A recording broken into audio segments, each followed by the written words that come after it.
미국의 첫 대선 토론에선 트럼프가 압승에 가까운 모습을 보여주며 공공의료 폐지 공약 등으로 민간 의료 활성화 전망의 유나이티드 등과 유류기업, 금융주 기업들은 수혜로 주가 상승이 나왔고, 한국은 너무 오른 물가 덕분에 저렴하게 보여진다는 패밀리 레스토랑의 가격으로 애슐리가 다시 급성장 중이라고 합니다. 미국의 경제 침체 지표들이 제조업 기준인데 경제의 10%밖에 안 되기에 침체 예측치가 틀려졌다며, 다만 침체는 올 것이라고 미국 침체론 최후의 일인 채권왕 건들락은 설명하였습니다.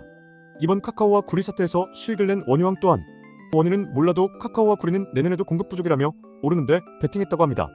한국은 중개무역의 나라인데 국가가 투자하는 자금이 부동산이면 국가 경쟁력은 어디에서 나올 수 있는가? 라는 논설 주제로 마무리하겠습니다. 2024년 7월 1일 월요일, 누워먹는 세계 경제 소식 5개 시작합니다. 공포 탐욕 지수 미국 증시는 44로 하락, 코인은 53으로 상승. 러시아, 이르면 내년 말 무기 동날 듯.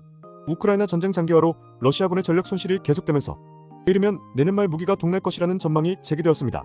집계 사이트들은 러시아가 지금까지 전차 3,000대, 전차를 포함한 장비 1만 6천 대 이상을 잃었다고 주장하는데, 연간 300에서 500대의 전차를 생산할 수 있는 러시아는 이 속도면 생산보다 손실이 더 큰 상황이라고. 푸틴은 히틀러와 같은 문제를 안고 있고 서방은 무기를 계속 생산하며 우크라이나를 지원하게 올해 말부터 내년 초 사이 힘의 균형이 서서히 바뀔 것이라고도 설명하였습니다.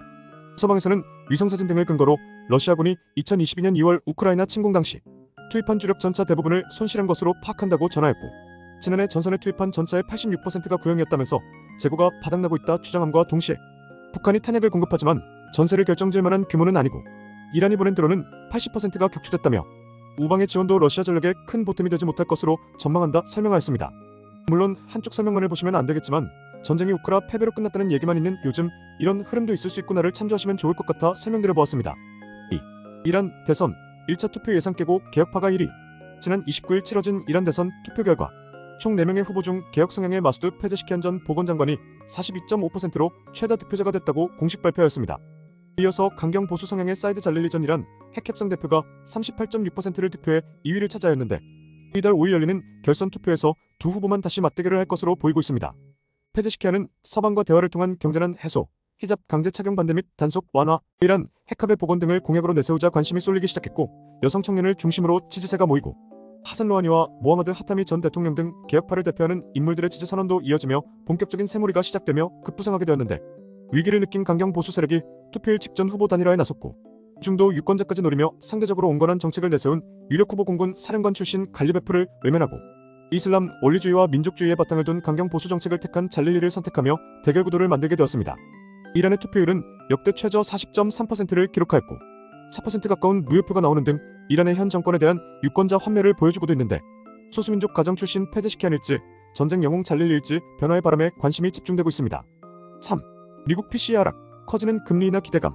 연준이 인플레이션 지표를 삼는 근원 개인 소비 지출이 전년 동월비 상승률이 2.6%로 3년 2개월 만에 최저치를 기록하였습니다. 모건 스탠리는 미국과 유로존 모두 물가 상승이 둔화되고 있음을 가리키는 핵심 지표들이 나오고 있다며, 미국은 9월 12월 금리 인하 이외 가능성이 크게 올라갔다고 전하였습니다. 주거 비용만은 4개월 연속 전월비 0.4%씩 상승해 우려를 보였지만 대부분의 물가가 잡혀가고 있고 뒤늦게 반영되는 주거비기에 올랐을 뿐 곧 약해질 것이라는 전망에 우려를 종식시키고 있습니다. 4. 중국 히토류 관세 제재 10월 시행. 리창 중국 총리가 히토류 자원은 국가 소유라는 히토관리 조례에 서명하며 국가의 확고한 통제 의지를 법제화하였습니다. 10월 1일부터 시행되는 해당 조례는 히토류 관리는 당과 국가의 노선과 방침, 정책을 관철해 이루어져야 한다고 규정하고 있으며, 2023년 중국의 히토류 생산량은 24만 톤으로 전 세계 70%를 차지하고 있고, 전 세계 17종의 히토류 원소 매장량 1억 1천만 톤 가운데 중국 매장량이 40%를 차지한다고 하는데, 월스트리트 저널은 최근 미국의 F-35 전투기, 미사일 유도 시스템, 프레데터 드론, 핵잠수함 등의 전쟁 기계가 모두 작은 금속 부품인 히토류 자석에 의존하고 있다며 중국의 글로벌 히토류 시장 점유율은 92%에 이른다고 보도하였습니다. 미국 등 일본은 사전에 중국과의 히토류 문제가 계속 진행되어 왔었기에 의존도 줄이기를 7년 전부터 실행해 오고 있었어서 실제로는 얼마나 여파가 있을지 지켜보아야 할 것 같습니다. 5. 프랑스 EU 탈퇴론이 나오는 EU 및 여파. 유럽연합에 소속된 나라들은 일반 나라들과 같이 돈을 마음대로 찍어낼 수 없습니다.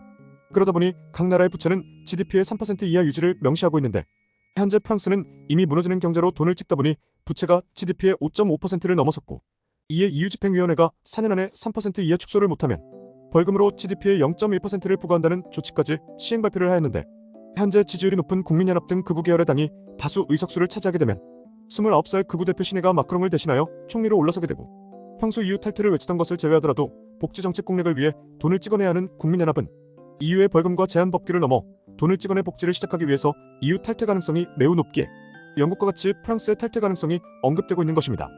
예전 프랑스가 탈퇴를 언급할 때마다 프랑스 채권 등에서 자금이 빠져나갔던 흐름처럼 지금도 외환시장은 출렁임이 시작되고 있는데 EU의 양대축 중 한 곳인 프랑스의 탈퇴는 국채 발행 전망 등 화폐 가치 하락과 다른 연합국들도 EU 탈퇴 가속화로 유로화 화폐 존재 자체의 가치 하락으로까지 연결될 수 있기에 이번 프랑스 정당의 선거 변화를 쉽게 보진 않으셨으면 좋겠습니다.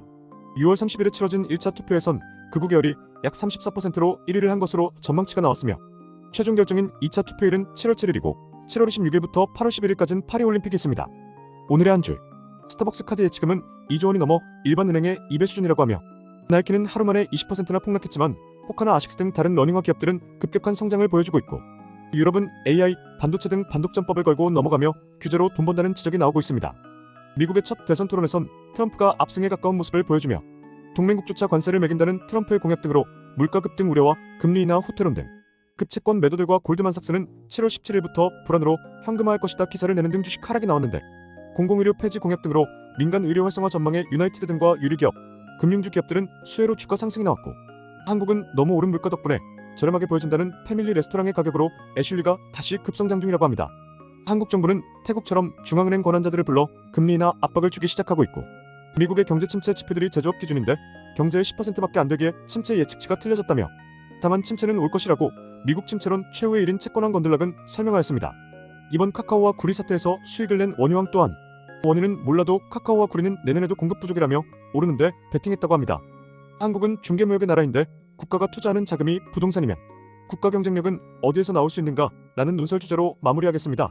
매일 누워먹는 경제 소식을 듣고 싶으시다면 구독, 좋아요 부탁드리겠습니다. 감사합니다.